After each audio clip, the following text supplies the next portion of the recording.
মামা আমরা তো কোনো পরীক্ষাতে পাস করতে পারছি না, কারণ কি? আমরা পাস করবো কেমনে? আমরা তো পড়াশোনার সময়ই পাই না। কেমনে? 365 দিন হইলো এক বছর। হ, এর মধ্যে ধর শুক্রবার 52 দিন, তাহলে থাকে কয় দিন?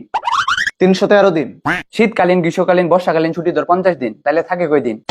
263 দিন। দৈনিক 8 ঘন্টা করে ঘুমাইলেও বছর 122 দিন ঘুমানো হয়, তাহলে থাকে কয় দিন? 141 দিন। দৈনিক যদি তুই 1 ঘন্টা করেও খেলাধুলার পিছনে সময় দেস, তারপরে বছরে 15 দিন চলে যায়।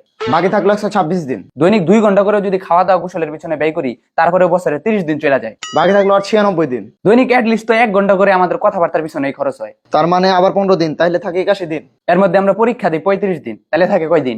46 দিন। এই 46 দিনের মধ্যে আবার বিভিন্ন ফেস্টিভ্যাল, উৎসব টুৎসব, এগুলো ধর 40 দিন। ধ্যাৎ, তাহলে তো মাত্র 6 দিন থাকে। এই 6 দিনের মধ্যে হয়তো তুই 3 দিন অসুস্থ থাকবি, তাহলে থাকে কয় দিন? বাকি থাকলো মাত্র 3 দিন। 3 দিনও থাকে না। তুই কি বছরে 2বারও কোথাও ঘুরতে যাবি না? ধর 2 দিন ঘুরতে গেলি তুই। ছি, তাহলে তো মাত্র 1 দিন থাকে। হ্যাঁ, একদিন থাকে, তোর জন্মদিন। ਬਿੱਲੋ ਬੱਗੇ ਬਿੱਲਿਆਂ ਦਾ ਕੀ ਕਰੇਂਗੀ